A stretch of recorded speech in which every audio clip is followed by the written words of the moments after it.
Hey, everybody, if you're listening to Bedtime Stories from Sleep With Me, and you listen to it on a regular basis, you listen to Sleep With Me on a regular basis, Bedtime Stories from Sleep With Me and Sleep With Me, either or both make your life better, please consider supporting the show so we can keep putting these episodes out week after week, year after year. It's only possible through listener support. So if it's meaningful for you and you want like 900 ad-free story-only episodes, 1,400 ad-free full episodes, bonus episodes, go to sleepwithmepodcast.com/plus right now. Don't wait till tomorrow. Do it now. Set up the bonus content tomorrow.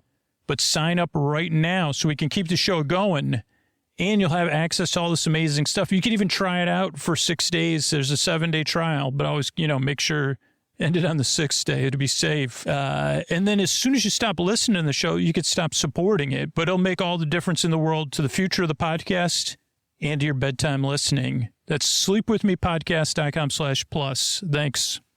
Bedtime Stories from Sleep With Me is brought to you by Progressive Insurance. You chose to hit play on this podcast today. Smart choice. Make another smart choice with Auto Quote Explorer to compare rates from multiple car insurance companies all at once. Try it at Progressive.com. Progressive Casualty Insurance Company and Affiliates. Not available in all states or situations. Prices vary based on how you buy. Friends beyond the binary, ladies and gentlemen, boys and girls, whether you're into the Kardashians, the Kardashians, or the Kardashians, or you have the same feelings about both. After this episode, I know how you're going to feel about the Kardashians with a C, the Kardashians with a K. Though there's probably Kardashians that start their name with a C. I just don't know. You say, oh, those are my neighbors. The Kardashians with a C. That's what we call them. And we always tell them there should be a show catching up with the Kardashians with a C. But there isn't. Now, if you're confused, you see, I thought I tuned into a sleep podcast that was going to talk about nothing and then eventually talk about an episode of Star Trek The Next Generation. You're in the right place because this is Welcome to Sleep With Me, the podcast that puts you to sleep. I make this show because you deserve a good night's sleep. You deserve a place you could rest. And this podcast, you're right, doesn't make a lot of sense, goes off topic, and is here to keep you company so that you could fall asleep. It does take a few tries to get used to, so see how it goes. If you already load the podcast, sleepwithmepodcast.com/no thank you, you could check that out. But what'll happen is this is our greeting. Welcome. Go ahead, you're here. Then there'll be some support for the show. Then there'll be a long, meandering intro, which is a show within a show meant to ease you into bedtime, maybe put you to sleep. Then there'll be talking about TNG, and that'll be kind of like a bedtime story. So don't worry if you don't even know what TNG is, because the night is good. That could be your TNG. Instead of the good night, the night good. The night good, they said. It was a night named Good. And all he did was ramble. We call him Scoots. TNG. It's time for Sleep With Me, the podcast that puts you to sleep. And here's how we're able to come out free Choice Week is thanks to these sponsors. Everybody, we're here with the conclusion or part 2 of Chain of Command, Next Generation episode with Lieutenant Ronnie Cox, Lieutenant Bogomil. Last time, there's the coverage up first.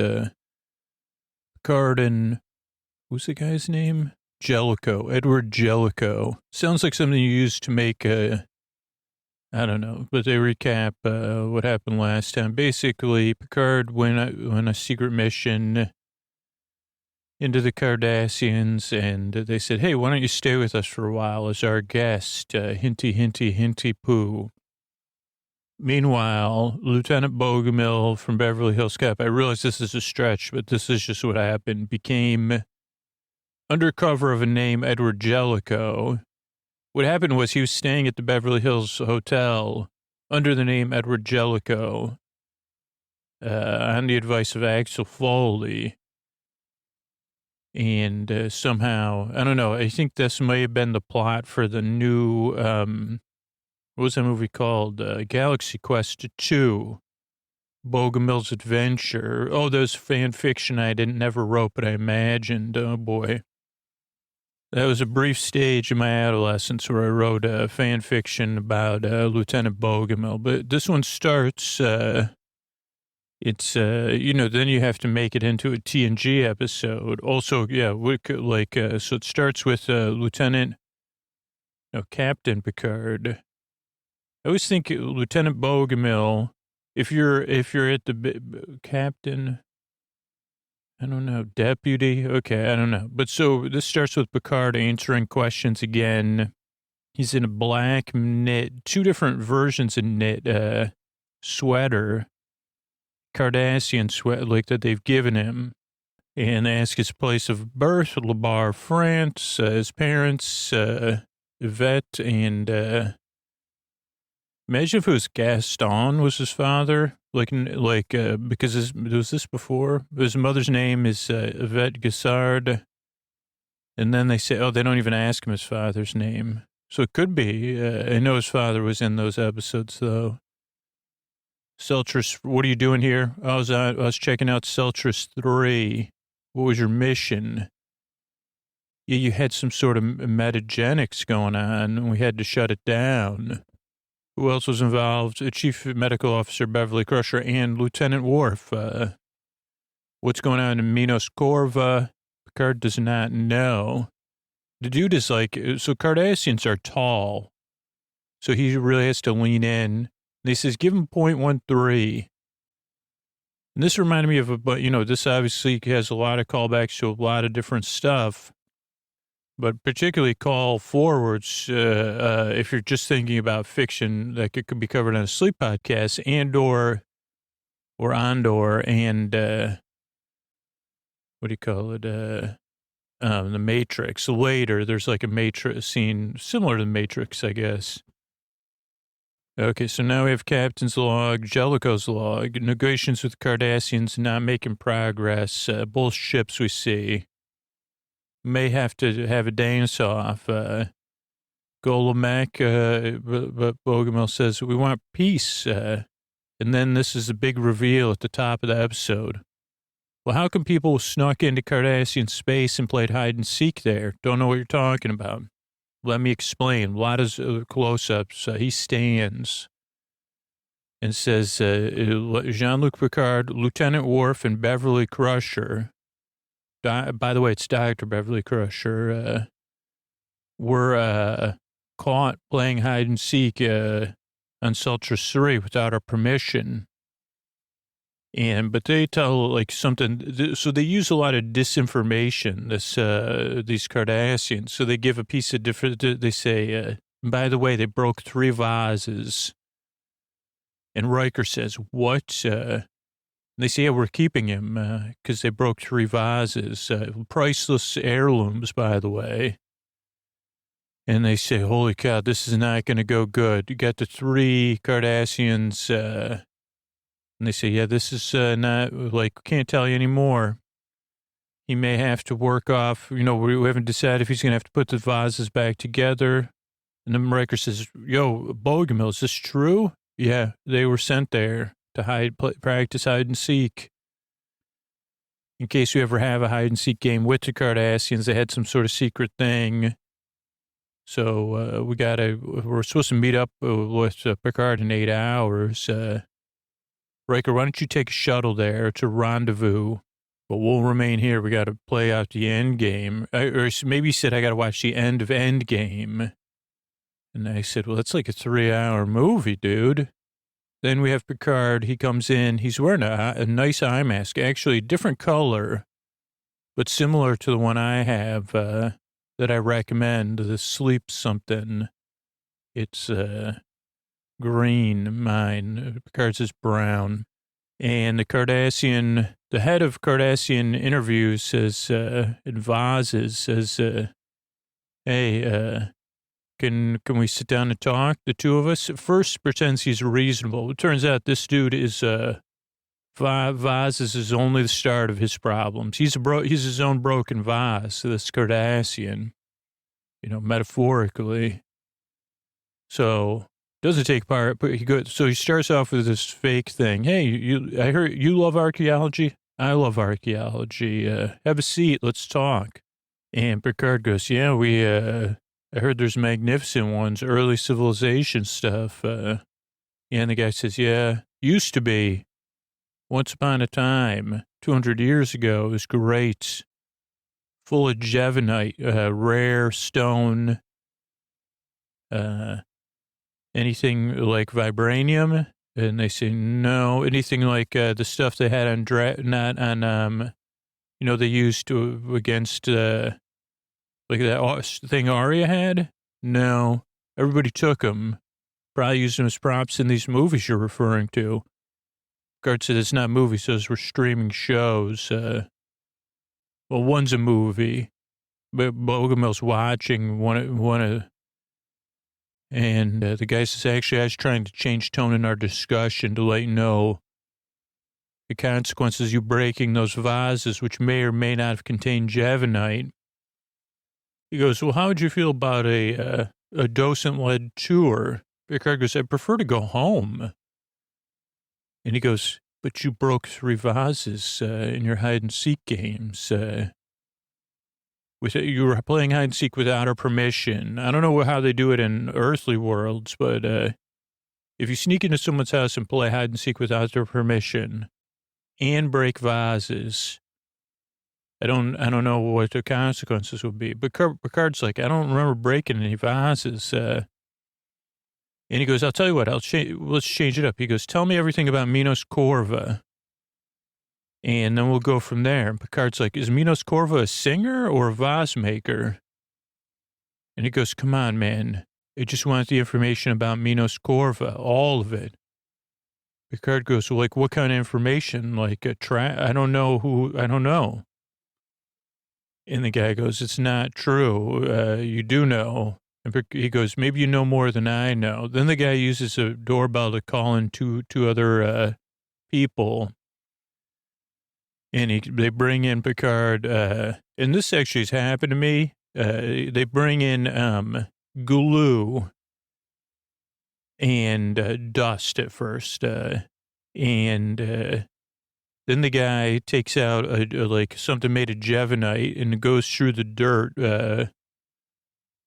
And he says, you're going to have to put take this. This is one of the vases you broke. Picard goes, this is no vase. And he goes, I want you to put this vase back together. Or you could tell me about Minos Corva. Which one? And they also, this was strange, but not, he says, by the way, that's a Cardassian sweater. I'd like to have it back. And Picard goes, I don't remember borrowing it. You just gave it to me. And he goes, from now on, I'm going to call you human, not Picard. And until these vases are put together, or I know everything about Minos Corva, or some other thing when we're, you won't wear any sweaters, and because we got a lot of work to do. And Picard can see through all of it. You could, like, there's a lot of great close-ups on his face where he's, like, not happy. We do see Picard's, like, he's in very, very, he's been really, doing Pilates or something. And we go back to the 2 ships, face-to-face, couple of silver spoons almost. Worf and Crusher are back. Worf's very stoic. Crusher says, yeah, we were playing hide and seek. Then Picard got caught. And we came back with the Ferengi. So Ferengi didn't double cross him. I'm surprised about that. The whole thing was a setup. And Riker and Bogomil talk. He says, let's check Beverly's tricorder, try to remap stuff, GPS type stuff, Celtris 3. And Riker says, let's get a rescue thing going. And the guy goes, dude, I'm in charge here. He goes, can't you trust me that I'm your leader? It's not time for a rescue mission. And Riker's not happy about it. I don't know. I mean, I guess maybe it's just my jealousy of Riker that sometimes guides this stuff, or maybe it's just my love of Lieutenant Bogomil, or how it's projecting on this episode. So it's interesting, when you make stuff and you watch stuff a few times and you say, from my impressions, Bogomil's doing the best job he can. He's no Picard. I mean, how are you ever going to follow up Jean-Luc? But no one really gives him the benefit of the doubt, and they kind of blame his brusque manner. But then it's the next day on Cardassia, and the main dude, Gull something, he brings in his thermos, pours himself a thermos. He drinks out of a cone, a cup that is shaped like a cone. It has its own cone holder. Looks like it's a tin cone. This man drinks out of a tin cone. Could also wear it as a hat. So Picard goes are you drinking out of a tin cone? He goes, actually, it's not tin, but whatever. He goes, do you ever wear that as a hat, or are you thirsty? Picard goes, yeah, as a matter of fact, I am. And the guy goes, yeah, I would imagine you would like to wear this as a hat and drink out of it, but this is my tin cup. Picard goes, it's a tin cone that you're using as a cup. Then things get weird, but it is harking back to other historical things, but this is where the real depth of the episode is. But he says, look at these lights. Tell me if there's how many lights there are. Picard goes, there's 4 lights there, man. And the dude goes, there's not. There's 5. And Picard goes, are we quibbling about how many lights there are? And he goes, yeah, we're going to quibble. He goes, quibble's my hobby, Jean-Luc, or whatever human. He doesn't say Jean-Luc. I was just saying that. But he says, until we get to this bottom of these vases. And he goes, have you ever listened to Cardassian vase music? They say humans don't like it. It's just people he goes, I heard you have something called Tibetan bowls. Not like that. He goes, but it's like when people put their finger on a wine glass, but not as pleasant. So why don't you listen to that for a while? Or you could fix the vase, or you could tell me about Minas Corva, or you could tell me there's 5 lights when there's only 4. Which would you prefer? And Picard goes, none. And he goes, okay, I just want to know that there's 5 lights. I don't care about the other stuff, really. Picard goes, there's 4 lights, dude. And, I mean, unless you're talking about the bulbs or something. And the guy goes, can't you just say there's 5 lights? Picard goes, no, bye. Then we go back to the Enterprise. There's a conference with the Cardassians. They have a recording of Picard being interviewed by that guy.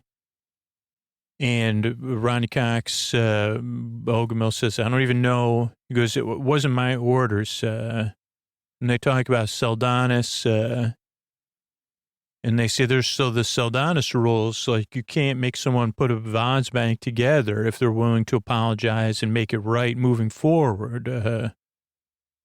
And they say that's only if we've agreed to a dance-off, which we have not, or a hide-and-seek competition, which we have not.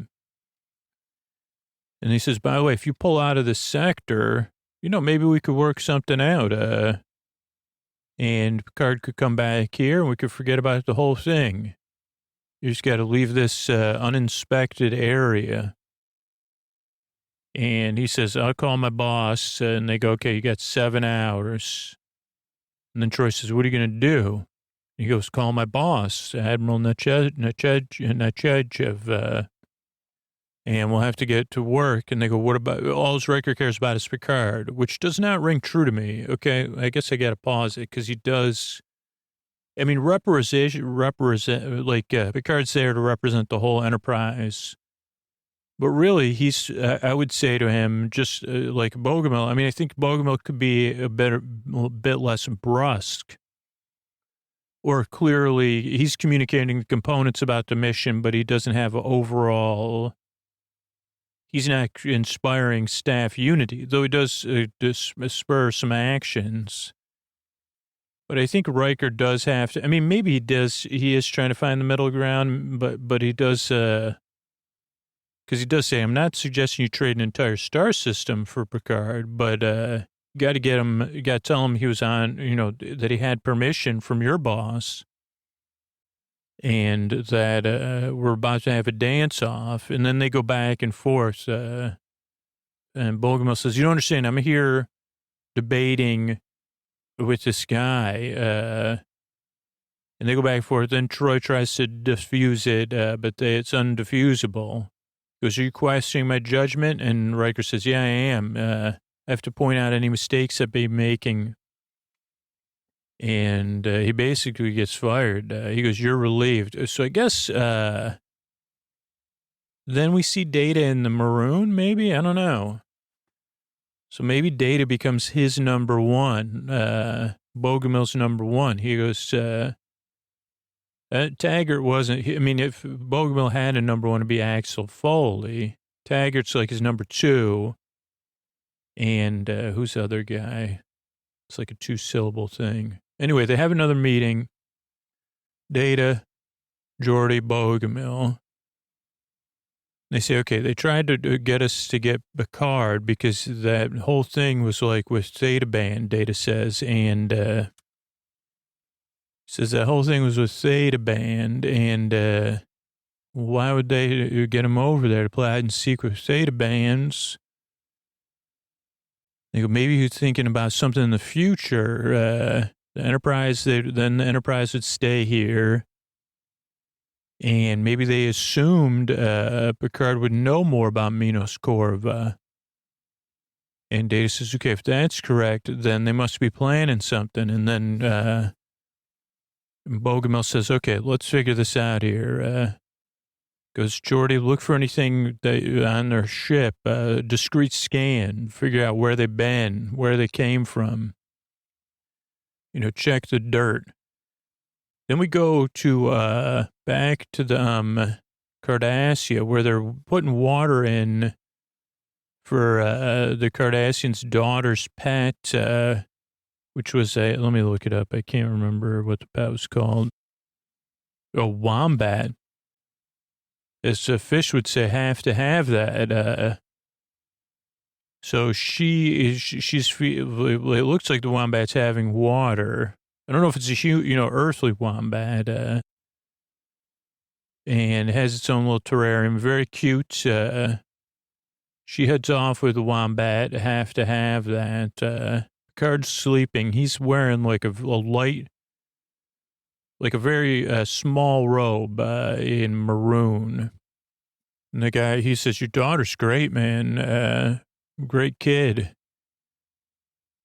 And then whoever the Cardassian is, Gul, bad attitude, I'd say. He talks about how his instruction in his daughter to kind of separate 100, like he's taught his daughter to do a lot of all or nothing thinking. And Picard goes, well, why would you teach your daughter? That's like, unfortunately, something we need to grow out of, all or nothing thinking and good or bad, friend, enemy, all that thing. She goes, well, you're not a friend of the Cardassians, so it's a fact. And Picard says, when children learn to devalue others, they can devalue anyone, including their parents. And the Cardassian says, like he said, I think people have said this to me on the internet. What a blind, narrow view you have. That's what he says. He stands, says some other stuff. I probably hear some of the stuff. Oh, what an arrogant man you are, trying to tell me to think in the gray areas. And Picard goes, you were once a peaceful people with a rich spiritual life. And the dude says, what did peace and spirituality get us, man? Nothing. And Picard goes, it doesn't seem like it's going so well now that you're not living by with any spiritual tools, with only all or nothing tools. And the dude goes, yeah, well, we've created structure for people, and mandates, and that's what we've done. What have you done, Jean-Luc?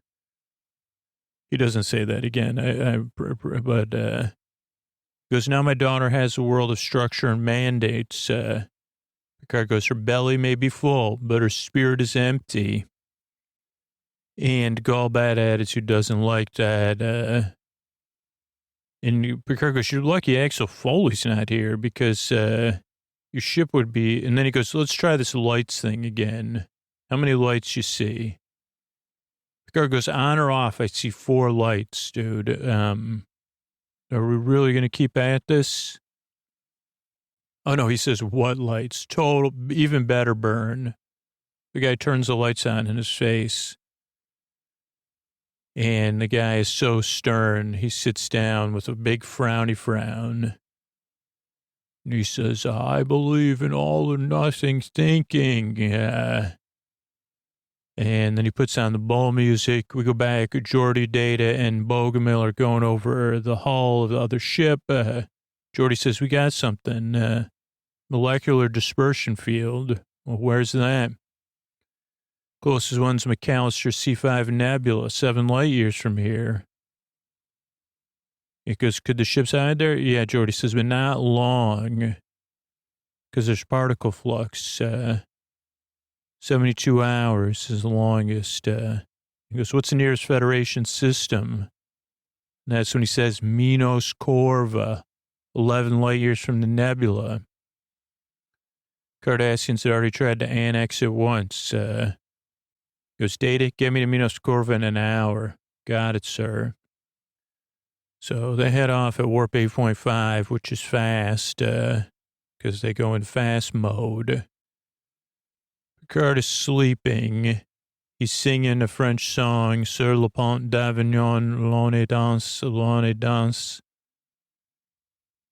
The guy wakes him up. Picard goes, I'm not sleeping, I'm singing to myself. And he goes, what's that song? Picard goes, when I was at home, as a lad, Sunday dinner. He goes, we'd sing after Sunday dinner. And the guy goes, oh, that's beautiful, like a postcard, the Picard family. Sing, sing, singing away. And he goes, that's what's keeping you from telling me memories of home and hearth and happier times? Because you're really strong-willed. Then he plays with him. This was from GOT, this move. He goes, why don't you leave? It's played out in a different way, but he goes, yeah, go back to your ship. Forget about this whole thing. Picard goes, really? Okay. Well, I'll give it a shot at least. And he goes, no, not really. He goes, I'm going to talk to Dr. Crusher. And Picard goes, no, you're not talking to Dr. Crusher. Just talk to me. He goes, oh, you're going to stay with me then? Picard goes, darn tootin'. But it's more of a slow scene because right now Picard's slowly walking out. And he says, yeah, we'll talk to the human female. See if she could put together any of these broken vases. And Picard stops. Dr. Beverly Crusher turns around. This guy has no idea what he's dealing with. Someone full of empathy, compassion, and self-esteem, but also like incredibly brilliant. The guy goes, yeah, well, why don't we work together? Picard goes, what about Worf? Where's he at? He goes, well, he went to the, it's all disinformation. He keeps giving him disinformation right up to the very end to try to make Picard lose hope. But Picard's hope is somewhere else. And Picard goes, she wouldn't know anything about Minos Corva anyway. If I don't know anything about it, she's not going to know anything about it if it's some official thing. And this dude says, okay, well, your choice. You're choosing to stay with me. The zoom on Picard, his face is Hard hard.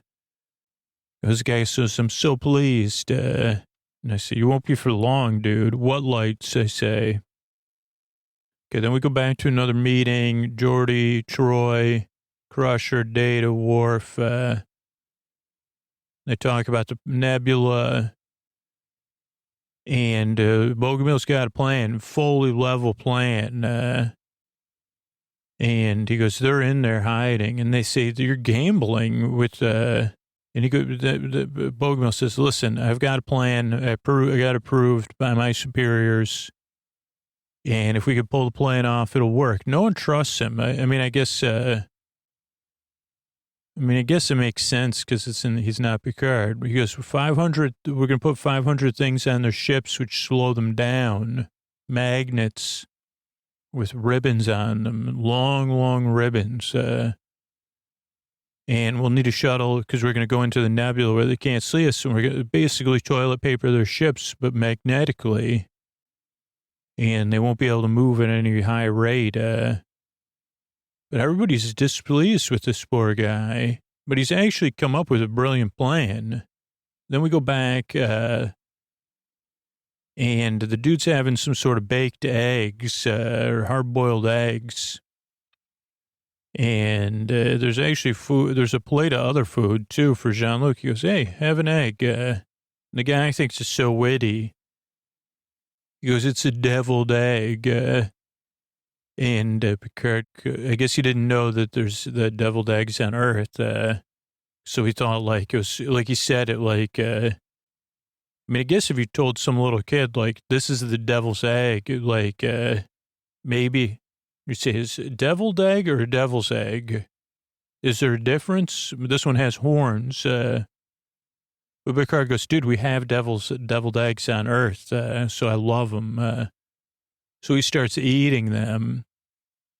And the guy goes, huh, other planets, when we say that, they think the idea of a devil's egg, they won't eat it. Then there's some golden raisins, looks like some kale.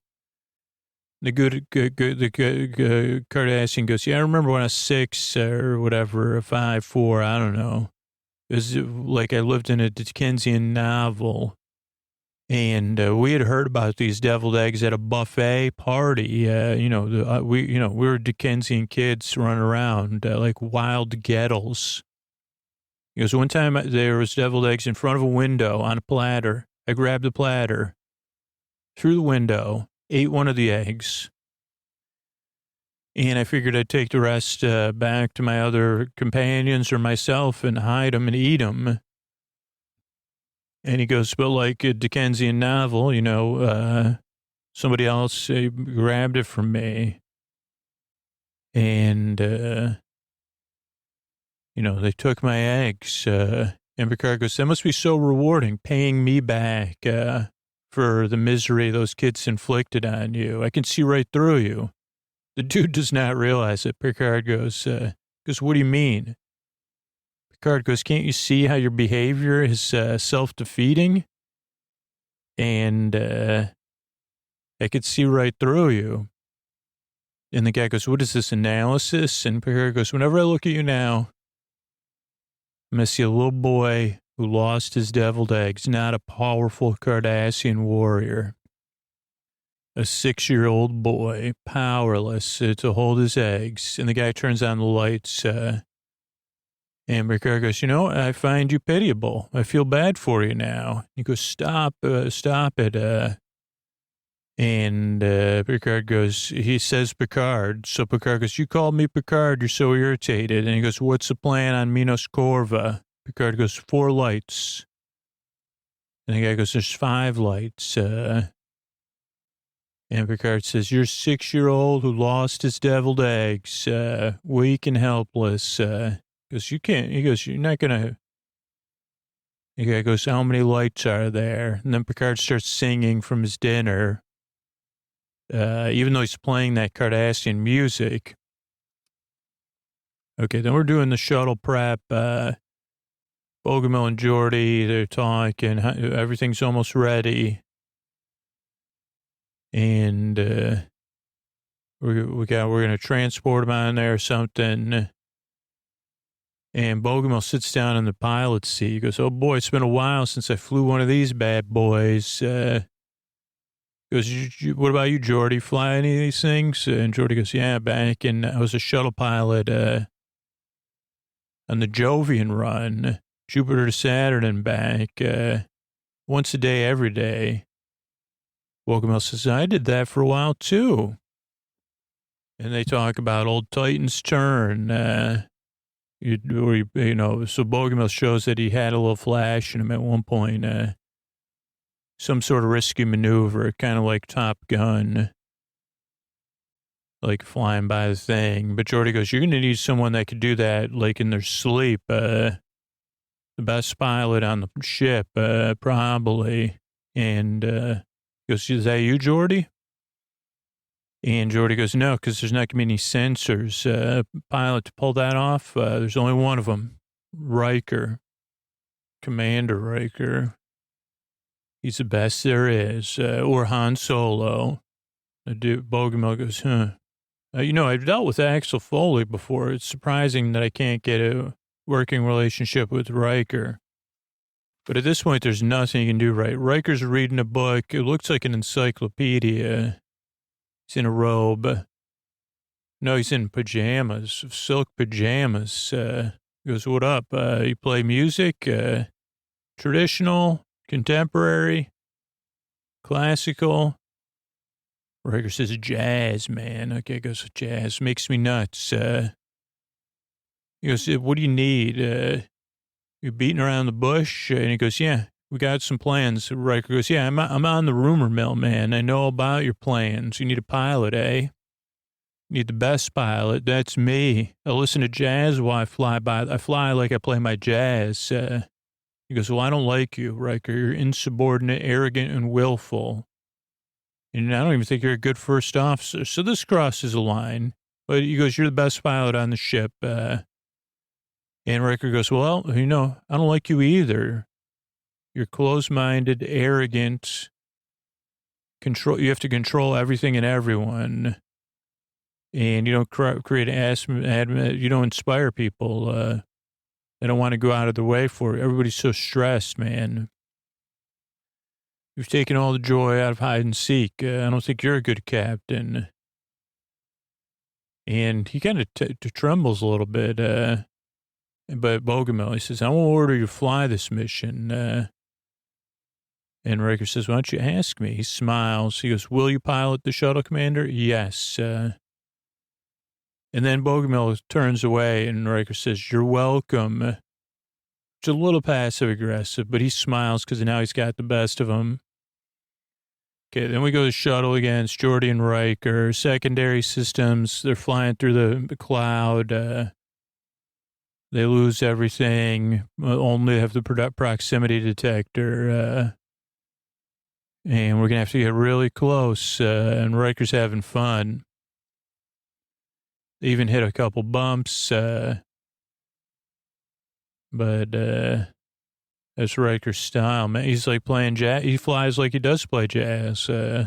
Loose, but with structure. I don't know how he plays jazz, but then the Enterprise is waiting. They're waiting for the shuttle. The shuttle comes out, and they say, okay, we got it. Toilet paper applied. They don't know it, though. And he goes, okay, let's red alert. And they go, call the Reklar. And they say, what are you doing what are you doing? This is Cardassian turf, man. And he goes, I'm not here to argue with you, Golomek, but you're in a bad position. And he goes, you can't intimidate us. And he goes, why don't you try to see how fast you could go? Why don't you try to see if you can go as fast as us? And then they try to start their car and the toilet paper. I think they had the banana in the tailpipe, too. I just realized it. And so that's what it was. So the toilet paper was just like, I didn't even realize how brilliant. So they can't drive. And he goes, yeah, I learned that from Axel Foley. You're not going anywhere. But, he says, okay, pull out of this territory and put Jean-Luc Picard stat, man. And immediately, and he totally, like they say, okay. Then we go back to Picard's alone. He's kind of really tired because they have like, so there's like this pile of what seems like broken pottery pieces and glue. Picard goes up to it and starts just smushing all the broken pottery pieces. And then the Cardassian comes in. There's also another larger bowl of, but he goes, that's not the real vase. And Picard goes, it felt good. And the guy totally lies to Picard. He goes, well, you lost the hide and seek games. He goes, and he goes, by the way, that was a gamble of all the Minoscorva vinyl and the Enterprise. So the Enterprise is now a Cardassian ship that we won in the game of hide and seek. It's too bad you didn't just work with us. Picard goes, I want to see a neutral representative. No chance, dude. You're here with us. For we also we told them you quit the Enterprise and you don't want to talk to them. And Picard's like, he's just breathing. And the guy goes, well, I could work something out though, really. He goes, we could keep going back and forth on this lights thing, and you could keep trying to put together vases. Or we could be friends, could get you an apartment. You could probably study philosophy and history. We could have debates. He goes, you have a keen mind. Could have a life of ease, reflection, and intellectual challenge. He goes, or, every day with me, talking, putting vases together. And he goes, well, what do I have to do? And the guy goes, nothing really. He goes, just tell me how many lights you see.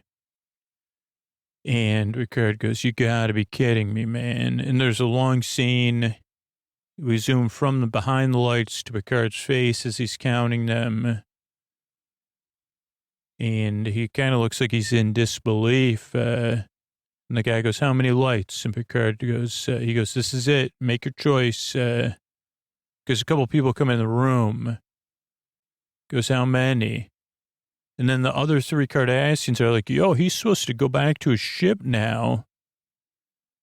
Why is he still in his robe? And the guy, so this reminded me of Matrix, where they go, what's been going on back here? We got stuff to deal with.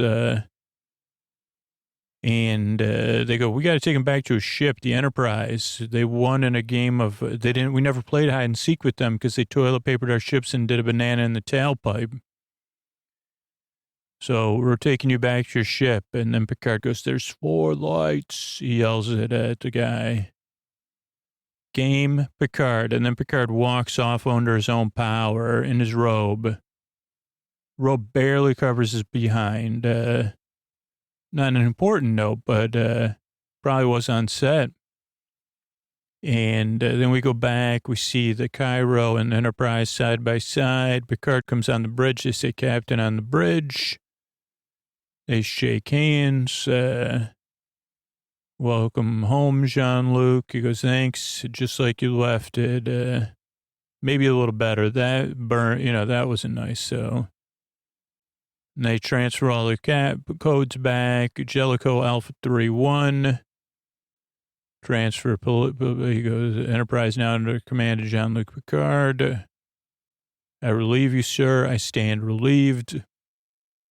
And Jellicoe goes off, been an honor serving with you, and just walks off. Just because he's awkward, man. Picard turns the bridge over to number 1. He goes to talk to Troy. They go into his office, his book's back. I'm assuming his fish tank's back. And no pictures from Jellicoe's kids. And Picard goes, man, I don't even know where to start. He goes, Troy says, well, I read your report. And he goes, well, there's some stuff not in the report. The guy kept trying to get me to say there was 5 lights when there was 4. And using that as a tactic to wear me down.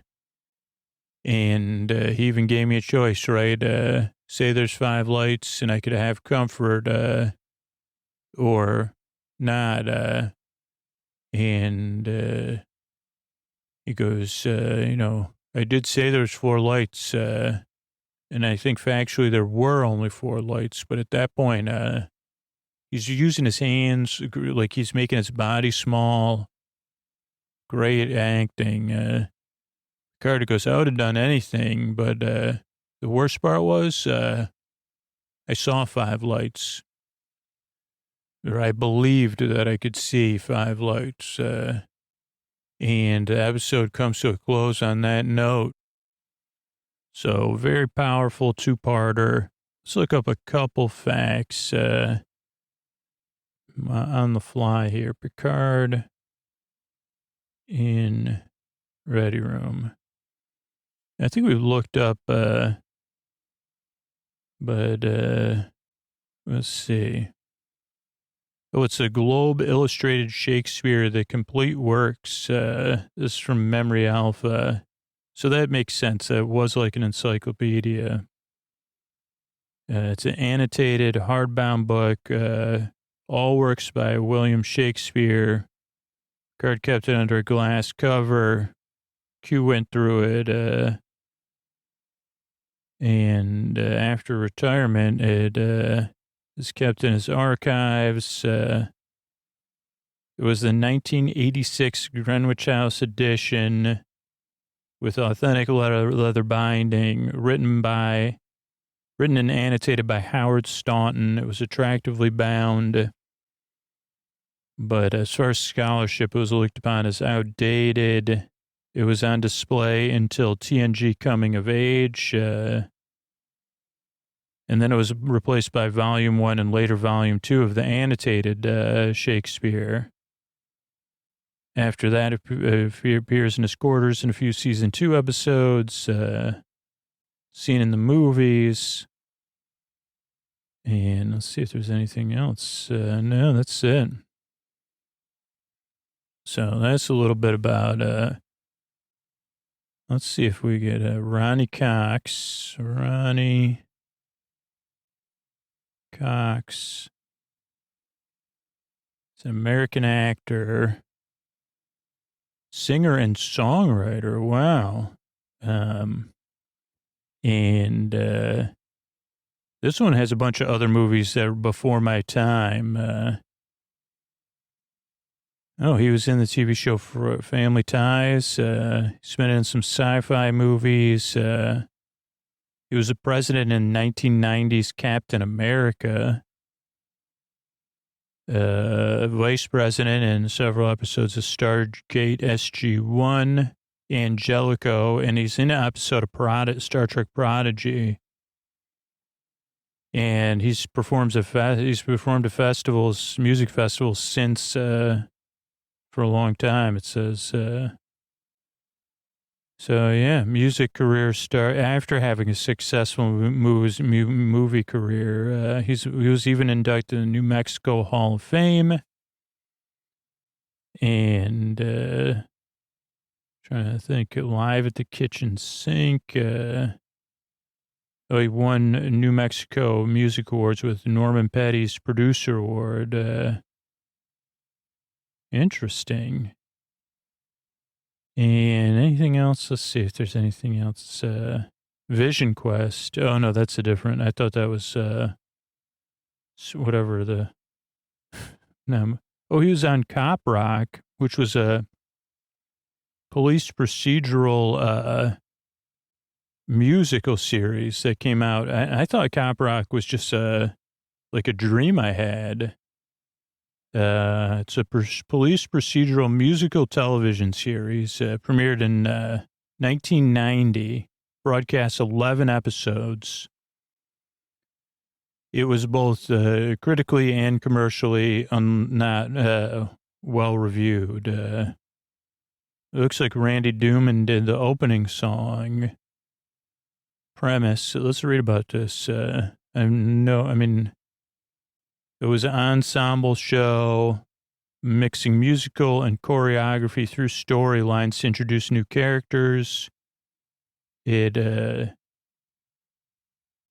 guess, yeah, tonally it sounds very hard to take a show like those procedural shows and then they don't see anything about comedy in here.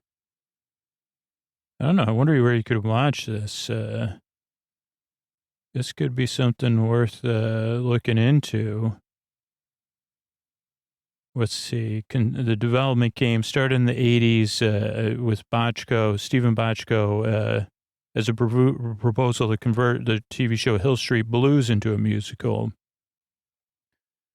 which was declined, and then said, what about making a Broadway show into a procedural? And they said, this is a bold and adventurous idea.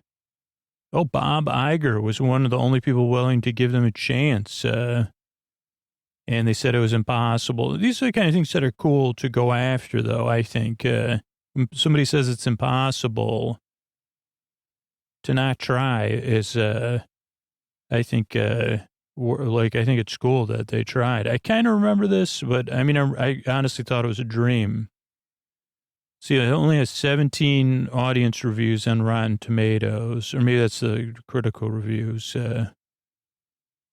Its ambition to innovate is admirable, but it didn't seem to do well. Tough to do. Home media. It was on DVD. I don't know if it's on streaming. We'll have to look into it. But yeah, that's a little post TNG talk that took us someplace interesting. Good night, everybody. All right, I want to thank everybody who became a patron recently. I want to thank Ruth, Donnie, and Queso. Thanks, and good night. Sarah, and Bria, and Tom. Thank you, thanks, and good night. Jonathan, Mariana, and Helen. Thank you, thanks, and good night. Nemesis, Katie, and Sarah. Thank you. Thanks, and good night. Katie, Sky, and Marie. Thank you. Thanks, and good night. Karen, Christina. Thank you. Thanks, and good night. And Larry and Isaiah. Thank you. Thanks, and good night. Thanks for everybody who supports the show directly on Patreon or other places, or supports the sponsors. And thanks everybody who supports the show with their kind words or, spreads the word about the podcast and helps it grow. Really, really appreciate it. Couldn't do it without all of you. Thank you so much. And we've been able to grow the archives because of Talk Human sponsors or words from Scoots. Thanks and good night, everybody.